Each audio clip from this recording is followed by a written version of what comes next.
एक बूढ़ा भिखारी रोज एक सेठ के दरवाजे पर भीख मांगने आता था। सेठ उसे देखकर घर के अंदर चला जाता और कई बार उसे गालियां भी देता। कभी कभी तो सेठ उसे धक्का देकर भगा देता। फिर भी भिखारी बस यही कहता, भगवान तुम्हारे पाप माफ करे। एक दिन सेठ को कारोबार में बहुत बड़ा नुकसान हो गया। परेशान सेठ के दरवाजे पर वही भिखारी आया। सेठ ने गुस्से में पत्थर मार दिया। भिखारी का सिर फट गया, खून बहने लगा। भिखारी ने कराहते हुए फिर भी वही कहा, भगवान तुम्हारे पाप माफ करे। सेठ चौंका और भिखारी का पीछा करने लगा।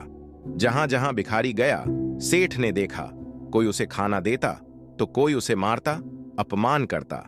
लेकिन भिखारी सबके लिए एक ही बात कहता, भगवान तुम्हारे पाप माफ करे। रात को भिखारी एक टूटी झोपड़ी में पहुंचा। वहां उसकी पत्नी लेटी थी, बहुत बीमार। पत्नी ने पूछा, आपके सिर से खून क्यों बह रहा है? भिखारी बोला, किसी ने पत्थर मारा, सबने गालियां दी, आज बस एक बासी रोटी ही मिली। फिर बोला, ये सब मेरे ही पुराने पापों का फल है। याद है हम कितने अमीर थे? पत्नी की आंखों में आंसू आ गए। वह बोली, हां, हमने एक अंधे भिखारी के साथ बहुत बुरा किया था। उसे रोटी की जगह कागज देते थे, मुंह पर मिट्टी फेंकी थी। भिखारी बोला, इसलिए अब मैं किसी को बधुआ नहीं देता। मैं नहीं चाहता कि किसी को भी हमारे जैसे दुख झेलने पड़े। सेठ यह सब छुप कर सुन रहा था।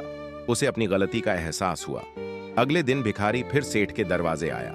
सेठ ने गरम रोटियां निकाली और हाथ जोड़कर बोला, माफ कर दीजिए बाबा, मुझसे बहुत गलती हुई है। भिखारी मुस्कुराया और बोला, भगवान तेरा भला करे। इंसान को अपने कर्मों का फल जरूर मिलता है। अगर किसी की दुआ नहीं ले सकते तो कम से कम बधुआ मत लीजिए।